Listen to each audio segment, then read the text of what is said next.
সালামু আলাইকুম। ডক্টর মোহাম্মদ ইউনূসের এক বিবৃতি নিয়ে ভারত এবং বাংলাদেশের মধ্যে যে তোলপাড় অবস্থা, মানে ভারতের ত্রিপুরা এবং আরো যে রাজ্যগুলো আছে তাদের যারা প্রধান আছেন বা রাজনৈতিক ব্যক্তিত্বরা আছেন, মোটামুটি পারানা রাতারাতি বাংলাদেশের চট্টগ্রাম দখল করে ফেলে, তারপর সেখানের যে সমুদ্র বন্দর আছে সেটাকেও দখল করে ফেলে। কিন্তু ডক্টর মোহাম্মদ ইউনূসের এই বক্তব্য কি নতুন? না, আজ থেকে প্রায় গনে গনে 13 বছর আগে ঠিক একই বক্তব্য দিয়েছিলেন ডক্টর মোহাম্মদ ইউনূস। কিন্তু তৎকালীন প্রেক্ষাপটে তিনি ছিলেন গ্রামীণ ব্যাংকের এমডি ডক্টর ইউনূস, আর এর বাহিরে তিনি আসলে ওই রকম লেভেলের কোনো ব্যক্তি ছিলেন না যেটা নিয়ে ভারত কনসার্ন করবে।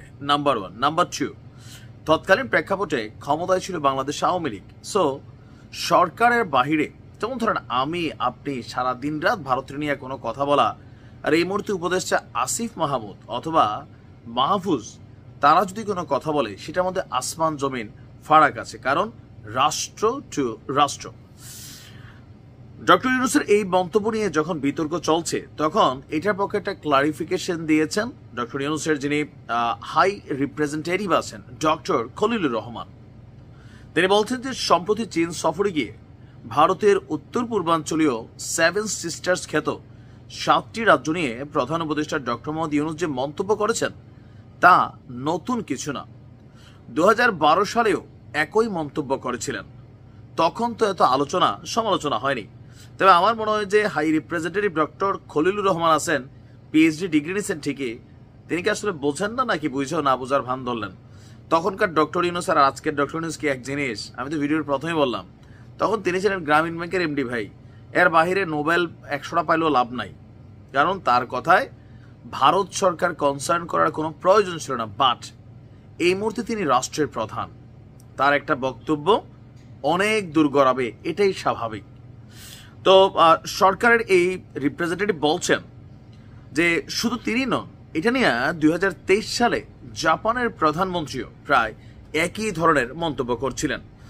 আপনার সরকারের পক্ষ থেকে বলা হয়েছে কানেক্টিভিটি এই অঞ্চলে সম্ভাবনার দুয়ার খুলে দেবে, যাদের জন্য সমুদ্রে অ্যাক্সেস পাওয়াটা কঠিন তাদের জন্য আরো বেশি। আমরা কিন্তু জোর করেও কারোর উপর কানেক্টিভিটি চাপিয়ে দেব না।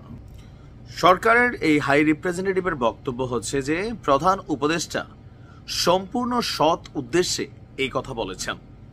এখন যদি কেউ অন্য কোনো ব্যাখ্যা দেন তাহলে তো কোনো কিছু করার নেই, তবে এটুকু বলতে পারি সবার ভালো উদ্দেশ্যে ডক্টর মোহাম্মদ ইউনূস এই কথা বলেছেন।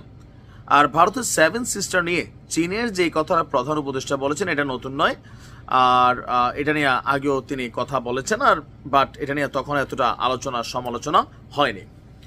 এখন ভারত সরকার, হচ্ছে ভারতের যে রাজ্য সরকারগুলো আছে তারা যেইভাবে হুমকি ধামকি বাংলাদেশকে ভাঙা মাঝখান দিয়ে তারা সমুদ্রপথ নেবে, তারপর হচ্ছে যে রাশিয়ার মতন, তারপর হচ্ছে যে আমেরিকার মতন ট্রাম্পের স্টাইলে প্রতিবেশী রাষ্ট্রকে শাসন করতে হবে, এই ধরনের কথাগুলা বাংলাদেশের মানুষকে স্বাভাবিকভাবে এই যে একটা বৈরী সম্পর্ক আছে সরকারের সাথে ভারতের, এটা কিন্তু জনগণের মধ্যে একটা রিফ্লেকশন ক্রিয়েট করছে। কেন?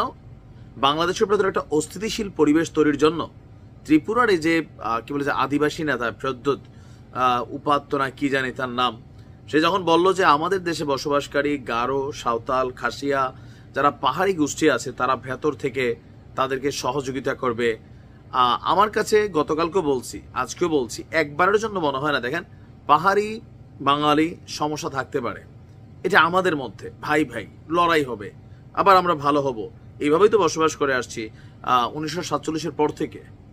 এখন ভারতের একটা চাল চলতেছে বাংলাদেশকে অস্থিতিশীল করার জন্য, বাট বাংলাদেশের মানুষ সচেতন আছে, সজাগ আছে। ভালো থাকো।